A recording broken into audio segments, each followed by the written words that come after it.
Welcome to JB's Garage. Hi, I'm JB, and of course, this is my garage. You're probably thinking, another guy with a car channel? Yeah, sorry, maybe that's the case. But you know, I've been interested in cars probably for the last 45, 50 years. And I wanted to reach out to everybody who hasn't even maybe seen some of these cars, because quite honestly, in my collection, there are cars here that I hadn't seen until I bought one.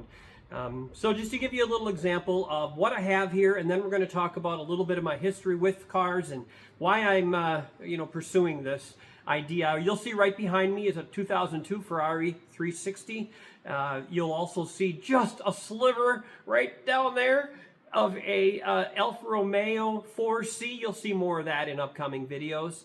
You'll also see the red fender exposed on a Maserati 4200 Spyder, it's called. It's a 400 horsepower. Actually, it's a Ferrari engine. It was a Ferrari inspired engine where at the time when Fiat controlled both Ferrari and Maserati, Fiat said, you know, would you guys just handle this for us? So Ferrari pretty much helped develop some of these cars in that era. That's a 2004 model car. 400 horsepower engine, aluminum block, just a beautiful, if you looked at the engine, you would think, this is a work of art. The engine on that Maserati is prettier than the engine on the Ferrari, and I'm not kidding even a little bit. I think anybody that's ever seen one will agree with me on that. Gorgeous car. There's also a BMW Z3 sitting back there. Got a Porsche Boxster behind me, a Jaguar XK, an 09 XK up on top. I have a few other things as well, and we'll maybe go into them as time permits. But my interest in cars really started probably before I had a driver's license. Yeah, I played with cars. I had Matchbox and Johnny Lightnings, and do they still make Johnny Lightnings? And Hot Wheels and all that kind of thing. I did model cars. I built model cars and model trucks. But when I worked at a bicycle shop, and by the way, I still work at a bicycle shop almost 50 years later, but I worked at a bicycle shop and we had a customer, a fairly wealthy doctor that came to the shop pretty frequently, and he drove his, I'm going to say 1969, 1970, and keep in mind, the purists will correct me if I say Ferrari Dino, so it is a Dino GT, it's a 246, that's the model number of it. Ferrari made the car, but it was to honor the late son of Enzo Ferrari, and it was just called a Dino. It was not called a Ferrari Dino, it was a Dino. Doctor would bring that to the store, and I was just blown away. That it was the coolest car I had ever seen. This doctor was a regular racer out at Road America, which is only about 40 minutes from where I'm located right now.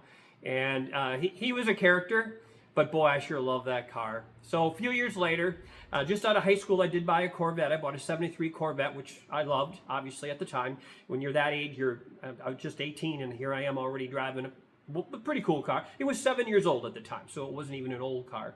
But a couple years later, I decided I wanted to jump into the Italian car world of Italian cars, let's just put it that way. And I went down to a dealership in Milwaukee, tried a Ferrari 308, but then I decided to buy I believe it was a 74, but I am actually unsure of the age, but somebody that could see this picture that I'm going to post right now will be able to say, oh, that's a 19 whatever, but it's a Maserati Merak, or Merak, depending on how you choose to pronounce it.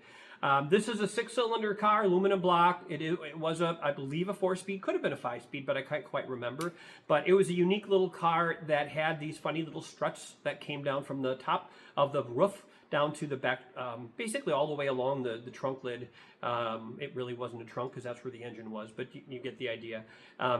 They were flying buttresses, I think they're called. Interesting design, but it was I believe a Giugiaro design, whereas a few of my cars are Pininfarina, a few of my cars are Giugiaro, a few of my cars are Macalero, and maybe I have that's pronounced wrong, and I apologize if I do. But I bought that car, and it was interesting. I'm a kid. I'm 24 years old, 23 years old when I bought it, And I'm driving around in a Maserati. Most people said, what kind of kit car is that? And I said, that's not a kit car, that's a Maserati. It really is a Maserati. But while I owned it, the starter went out, and at a different time, at a separate time, the alternator went out. So here's two electronic problems, and then I realized, wait a minute, I bought a car manufactured in Italy, owned by a French company. Citroën owned Maserati at that time. So here we have a combination of Italian and French parts, and that made for one really interesting car. Now, we did get all those issues fixed. The car was fun as can be. I loved that car. You'll see it pictured here. But it certainly wasn't practical for a 24-year-old who didn't have an unlimited budget on maintaining a car quite like that. So actually, only after a year, I did sell that car. And I went through a number of different sportier cars through a period. I have had 8 Corvettes throughout the years, but at some point I knew I wanted to get back to Italian cars. And about 5 years ago, I was able to pick up my first Italian car since the Maserati, and that would be the Ferrari 360 that you see sitting behind me. The Ferrari 360, this particular one is a coupe.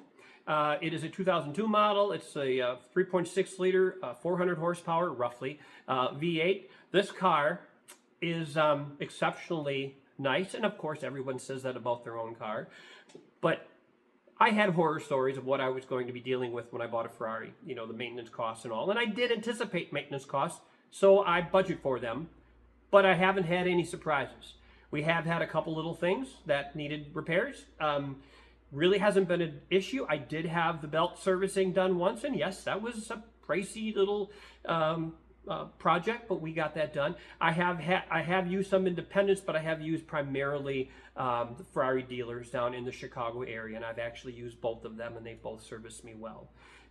Besides the Ferrari, I also have, well, in Italian cars, I mentioned already, the Alfa Romeo, which is my most recent acquisition. I bought that earlier this year, and then of course the Maserati sitting next to it. There's one word that I think kind of flows through all 3 of my Italian cars. So obviously Ferrari is based in Maranello, Italy, but the car's name is a Modena, and that is the birthplace town of Enzo Ferrari. Well, Modena also happens to be the location of Maserati's factory. And so the red car that, again, you can just see the fender of, that was made in Modena. And for some reason, when Alfa Romeo built the 4C, the light yellow car that, again, you'll see in future videos, that was also built in Modena at the Maserati factory. Kind of an interesting thing. So Modena kind of goes, applies to all 3 of my Italian cars. I've heard it pronounced Modena and Modena in all different ways, but I'm going to stay with Modena because I believe that's the proper pronunciation of that word. Why am I doing a YouTube channel?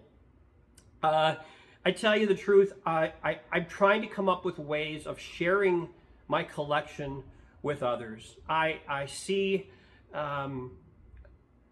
collections that are simply sitting in people's garages. There's a collection that's going up with Mecum Auctions next week, I believe, down, I don't hold me to this, I think it's in Florida, but the Bachmann collection is being auctioned off, and actually you'll see my color is yellow. Well, his color is yellow as well. A lot of yellow, mostly Ferraris, but some Maseratis in that collection as well. I was, a couple years ago, there was a Elmer's Car Museum on the other side of the state in Fountain, Wisconsin. I can't remember the name of the town. But Elmer's, a gentleman that collected cars all his life, and he had an amazing, insane collection. Elmer passed away, and what happened after that was the entire collection of cars got auctioned off and are all split up. So that collection no longer remains. Yes, it's in collections all over the country, but the collection itself, what Elmer saw as a collection, is no longer there, and I think that's kind of it's kind of sad, is what I think. So that's kind of where I'm at with that. I wanted to share this with my collection with other people. I'm inspired by so many of the really good YouTube channels that are out there now, and there are a bunch of them. You may recognize some of these, but of course everybody probably knows Doug DeMuro. You've got Hoovie's Garage, Ed Bolian, Harry Metcalf, and JM, both British YouTubers that have amazing channels on cars, very similar to this. There's a channel that I just kind of got onto here in the last, I don't know, 6-8 months, called the Howland Collection. Out in Oregon, there is a couple that has a collection of over 200 cars. They tend to have many of the same cars that I have, although their collection tends to be a little bit older. But I really do appreciate their shows. Their production is insanely high quality, amazing quality. Howland Collection, so kind of look for that if there's a YouTube channel that you're looking for to find out more about cars similar to mine. I think my biggest YouTube channel that I get the most kick out of is called Normal Guy Supercar. Guy's based just outside of Austin, Texas, and he started out as an enthusiast like I am. However, he turned it into a business, and now he runs a company called NG Supercar, and he buys and sells Ferraris primarily, but some other things as well. I get a kick out of him. There's a YouTube channel down in Lake Mills, Wisconsin. Now, keep in mind, I mentioned I'm in the bicycle business, so I get a kick out of this guy's channel too. It's called The Bike Farmer. His name is Andy, and he runs just a really cool channel. It's just all him pretty much for the most part in his shop. Sometimes he does take some excursions out on the road with bikes and bike rides and such, but I just get kind of a kick out of watching his content as well. So these are things that have all kind of inspired me to do what I'm doing. And so I hope to be able to go more into my collection of cars, go into more detail eventually. I only have 10 cars, so I can't do this like the Haugen collection can. They can for years and years and never see the same car twice. But I would like to possibly do reviews of cars that I don't own. And that would be cars that maybe people in Wisconsin have. I do volunteer up at the Automobile Gallery in Green Bay, Wisconsin, and we've got a wonderful collection of cars up there. I'm not sure I can do driving reviews on them unless they would let me, but I can certainly do walk-around reviews of those cars because I have access to that museum pretty much anytime. So I really do appreciate you guys checking this out. I want to make this kind of fun. I want to do things that are interesting. I want your feedback. Please let me know if there's anything that I can show you specifically on the cars, or if you'd like to see any specific content. If you would be so kind as to like, share, and subscribe, it would be greatly appreciated. I'm JB, this is JB's Garage, and we'll talk to you again real soon.